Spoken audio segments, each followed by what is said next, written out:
day after day, day after day, we stuck nor breath nor motion, as silent as a painted ship upon a painted ocean.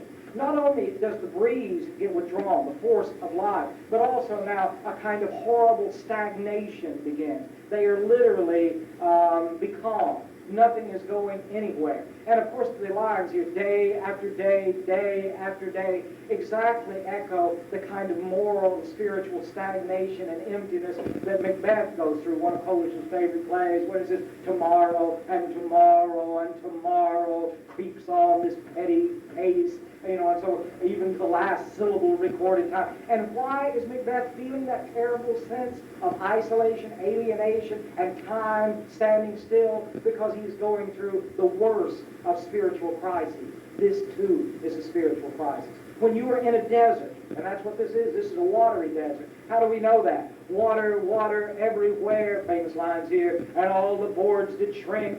Water, water everywhere, nor any drop to drink. Now, whether it's Christ in the wilderness, or Moses and the Israelites in the wilderness, or anybody wandering in the desert, or the deserty wasteland of T.S. Eliot's The Wasteland, how old is the image of wandering in a dry, waterless desert as a symbol for spiritual crisis?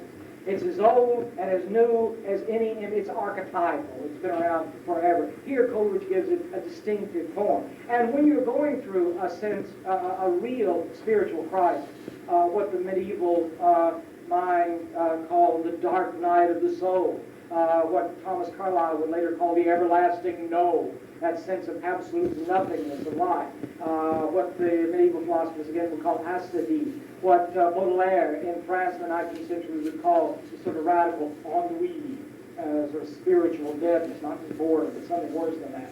And here, you not only feel a sense of stagnation and being in a desert, and dryness and no water and no life, but also that things are dying around you. The very deep did rot, O Christ, that ever this should be. Yea, slimy things did crawl with legs upon the slimy sea. About, and reel and rout. The death fires danced at night. The water like a witch's oil, burnt green and blue and white. This is literal description of real things. These are the phosphorescent effects and the sort of strange electrical effects of various sea life and so forth, and also the decay of things and as it becomes phosphorescent in the ocean. In other words, he is constantly haunted here at this beginning of spiritual crisis, not only with a sense of emptiness and stagnation and alienation and being in a desert, but also that he is surrounded by death.